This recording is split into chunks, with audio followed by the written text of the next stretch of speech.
사랑하는 사람의 얼굴을 한번 떠올려 볼까요?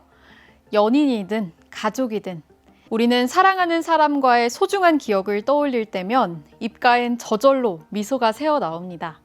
이렇듯 평생 미소를 짓게 하는 따뜻한 그림을 그려온 화가가 있었는데요. 하지만 그의 삶이 순탄했던 것만은 아니었습니다. 그는 말년에 심한 관절염으로 손가락이 굽어 붓을 쥘 수 없을 정도였는데도 손에다 붓을 끈으로 묶어가며 그림을 그렸습니다. 마지막까지 그가 그토록 붙들고 싶었던 건 명예도 돈도 아닌 단 하나였는데요. 바로 일상의 행복이었습니다. 오늘은 역사상 가장 행복한 그림을 그린 화가, 그러나 누구보다 처절한 고통 속에서 붓을 놓지 않았던 한 남자의 이야기를 들려드리려고 합니다. 1880년 파리 몽마르트 언덕. 당시 이미 인상주의 화가로 이름을 알리기 시작한 오기스트 르누아르는 작은 카페에서 한 여성을 만납니다. 그녀의 이름은 알린 샤리고, 재봉사였습니다. 귀족의 초상화를 그리며 상류층 파티를 드나들던 르누아르와 옷감을 들고 골목을 오가던 알린. 계급도 교양도 사는 세계도 너무 달랐고 나이차도 컸습니다. 르누아르는 당시 40세, 알린은 21세였습니다. 하지만 르누아르는 그녀에게서 뭔가 다르다는 것을 느꼈습니다. 화려한 드레스를 입은 귀부인들에게선 찾을 수 없던 것. 바로 진짜 삶의 온기였죠. 그는 알린을 모델로 그림을 그리기 시작했고 둘은 사랑에 빠졌습니다. 르누아르의 대표작 뱃놀이 일행의 점심은 알린을 모델로 그린 첫 작품입니다. 그림의 제일 왼쪽 아래 작은 강아지를 안고 있는 여인이 바로 알린이죠. 그녀의 자연스러운 미소와 건강한 모습은 당시 르누아르가 추구했던 삶의 생동감을 그대로 담고 있습니다. 이후 르누아르의 그림들에는 알린이 수없이 등장합니다. 연인으로, 아내로, 때론 아이들을 품은 어머니로. 그녀는 르누아르의 삶과 그림 속에서 가장 중요한 역할을 맡게 됐습니다. 바닷가에서는 그들의 낭만적인 연애 시절을 기록한 아름다운 작품입니다. 르누아르가 알린과 정식 결혼하기 전 이탈리아 여행을 하던 중 그려진 것으로 알려져 있죠. 따스한 햇살 아래 알린은 해변을 배경으로 편안하고 나른한 자세로 앉아 있습니다. 그녀의 편안한 포즈와 부드러운 눈빛에서는 인위적인 초상화의 긴장감 대신 화가와 모델 사이의 깊은 애정과 신뢰가 느껴집니다. 또한 알린 샤리고의 초상, 훗날 르누아르 부인.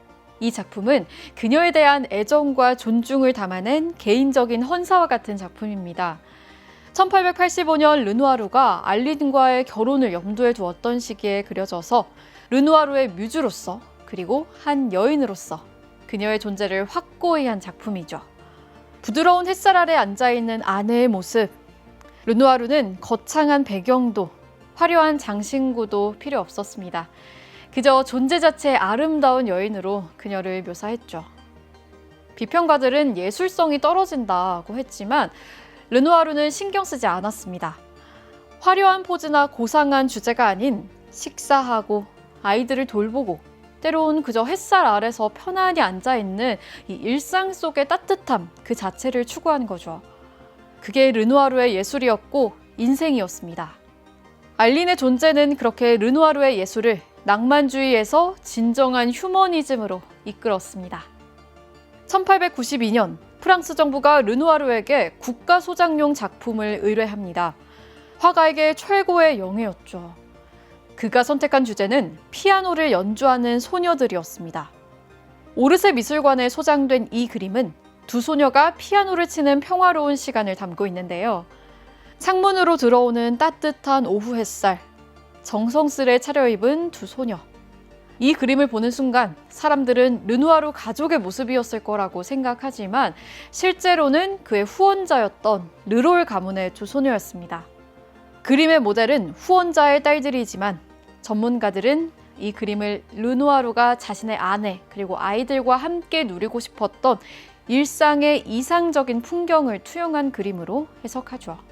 즉 르누아르의 행복에 대한 기도와 같은 그림이었던 건데요. 이 아름다운 그림 속에는 그의 아름다운 마음이 꾹꾹 담겨 있었습니다.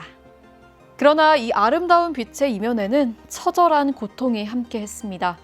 말년에 르누아르는 심한 류마티스 관절염에 시달렸다고 해요. 손가락은 완전히 굳어 오그라들었고 몸은 움직이기도 힘들 정도로 일그러졌습니다.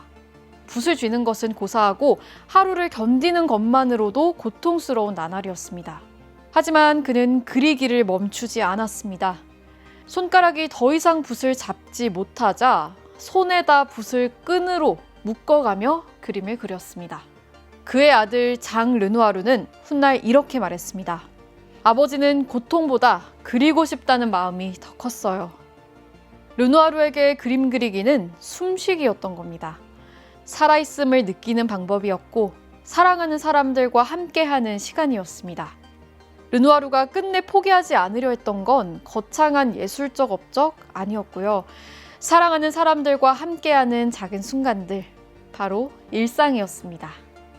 그의 그림이 따뜻하게 느껴지는 이유는 기술 때문이 아니라 누군가를 사랑하는 마음이 오래도록 남아있기 때문일지도 모르겠습니다. 현대사회를 살아가는 우리는 바쁘고 지치고 때론 웃음기도 쉽게 사라지기 마련입니다. 하지만 어느 날 문득 사랑하는 사람을 떠올리면 스르륵 자연스럽게 미소가 새어나올 때가 있는데요. 르누아르가 평생 지키려 했던 것도 바로 그 순간이었지 않았을까요? 오늘의 이야기가 여러분들에게도 작은 위로가 되었길, 또 오늘의 이야기를 통해 잠시나마 따뜻한 미소를 지을 수 있었길 바랍니다.